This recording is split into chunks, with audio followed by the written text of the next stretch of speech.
It's 2 a.m. on a Manhattan subway platform. A man tries to rest across the only seat available, a wooden plank angled at 30 degrees, engineered so nobody can sleep for long. This is not an accident. This is architecture. New York City spends money designing discomfort, because discomfort is cheaper than a home. Welcome to Homeless in America. New York City stands as the most architecturally obsessive city in the Western world. Its skyline is studied in universities, its public spaces are designed by prize-winning architects, its transit stations undergo multi-billion-dollar renovations. The Hudson Yards, the High Line, Moynihan Train Hall, each a testament to what human design achieves when resources are committed and vision is clear. But there is another design project underway in New York, one without a press release, without a ribbon cutting, without an award. It is the systematic redesign of public space to make human survival impossible without a permanent address. In this episode of Homeless in America, we examine hostile architecture, what it is, why it exists, and what it reveals about a city that builds beauty for some and pain for everyone else. If these stories move you deeply, subscribe now. Part 1. Built into the Concrete, New York's Architecture of Erasure. New York City is home to the largest municipal shelter system in the United States, and by 2025, it had become something it had never been before, the largest in recorded history. Nearly 195,000 individuals passed through the city's Department of Homeless Services shelter network in a single year. 100,000 people sleep in a shelter on any given New York night in the wealthiest city in the Western Hemisphere. That number is staggering, but it is not the number that drives this episode. The number that drives this episode is 4,504. That is how many people the city's own Hope Count found sleeping unsheltered on a single January night in 2025, a 9% increase from the prior year, the third consecutive year above 4,000. These are not the people in shelters. These are the people on platforms, in doorways, on ledges, in the spaces between the architecture. These are the people the design is meant to erase. To understand how New York got here, you have to understand what the city has been building and what it hasn't. Affordable apartment vacancy in New York sits below 1%. 1 in 3 renters pays more than half their income in rent. Eviction filings reached 114,832 in 2025 alone, more than double the 2021 figure, producing nearly 18,000 executed evictions, surpassing pre-pandemic levels. The pipeline from affordability crisis to shelter system to street is not an abstraction. It is a commute that hundreds of thousands of New Yorkers have made involuntarily. And when that shelter system is full or an application is denied, the street becomes the only option remaining. The city's answer has not been to build more housing. It has been to redesign the street itself. Consider Marcus. For 11 years, he worked a Bronx sanitation route. The same streets, the same neighbors, the same morning light over the same blocks. He lost his apartment when his building converted and his landlord moved him out mid-lease. A medical leave complicated his one-shot deal application. The application was rejected. Without an address, reapplication was impossible. No address, no eligibility, no path back in. What remained was the city he had served, and the question of where, inside it, he was still allowed to exist. That question, it turns out, has an answer, and the answer was built into the concrete. Part 2. Designed to Displace. The Spiral of Hostile Architecture. To understand what hostile architecture is, you have to stop seeing it as architecture. A spike is not a spike. An armrest divider is not an armrest divider. A concrete boulder placed in a doorway is not urban beautification. Each of these objects is a decision, a funded, designed, installed, and maintained decision, that a human being in distress is not allowed to rest in this location. They are not failed attempts at aesthetics. They are not urban planning oversights. They're the built-form expression of a policy that says, we won't solve homelessness here. We'll move it. The MTA's Enhanced Station Initiative, a multi-year renovation program touching hundreds of subway stations across New York City, systematically replaced flat benches with angled wooden leaning bars. The leaning bar is designed to allow a commuter to rest during a 3-minute platform wait. It is designed to make a 6-hour attempt at sleep impossible. The geometry is the policy. Over an 18-month span, through 2025, New York City conducted 4,142 encampment sweeps, displacing 6,062 people.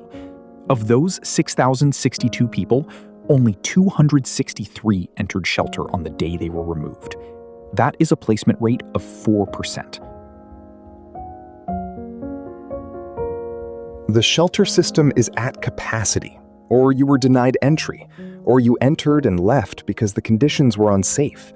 You find a doorway, a ledge, a platform corner, and then the city sends a contractor to install a boulder in that doorway, a divider on that ledge, a leaning bar on that platform. The next corner is less sheltered, less visible, further from outreach workers who know your face, further from the services that might reach you. The architecture doesn't end homelessness. It moves homelessness to places where the city doesn't have to see it, and where you are harder to help. They are ordinary people, trapped in an ordinary outcome of a system that never built enough homes. Hostile architecture doesn't create that outcome, it just makes the outcome invisible, and the people inside it easier to ignore, easier to step around, and easier to forget until the next renovation budget arrives, and a new batch of leaning bars is ordered and installed by people who will never need them. Part 3. Mapping Survival. The daily fight for decades. Diane came to New York from Jamaica, Queens, not the island, but the neighborhood, where she had built her life for decades. She worked as a home health aide, showing up for other people's families when they couldn't show up for themselves. A hip replacement, medical bills that arrived faster than her savings could absorb them. Her daughter's building went market rate. They doubled up. Then circumstances separated them, and Diane found herself outside the architecture she had trusted to hold her.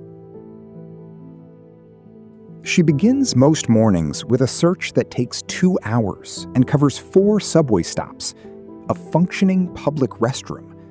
Parks don't open until later. Fast food restrooms are key-coded or require a purchase. Subway station bathrooms across the system have been steadily closed over years of budget decisions that no single press release ever announced.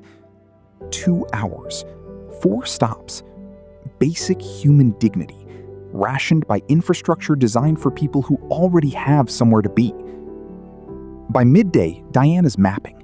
She knows which midtown plazas still have flat ledges, the ones that haven't been retrofitted yet. She knows the difference between a concrete surface near a heat vent and a surface exposed to wind. She knows which building awnings have sprinklers installed beneath them, a deterrent system designed to activate in the middle of the night to prevent anyone from sheltering in the dry space a doorway provides. Her backpack holds everything the system has not taken. A change of clothes, a phone charger, a folder of documents representing every application, every denial, every attempt to re-enter. The backpack is also a liability. It is what makes you visible. It is what makes a stranger's gaze pause on the subway. To carry everything you own in public is to announce, without speaking, that you have no private space. And public space, increasingly, has been built to treat that announcement as a problem to be solved through discomfort. At night, the calculation begins again. Which surface is survivable, and which surface will bring removal before morning? Diane has memorized those answers, not because she wanted to, but because the city she served left her no other kind of map. The city that designed the High Line cannot answer that question. It built the design, and then it looked away. Part 4. The invisible cage and the keys to survival.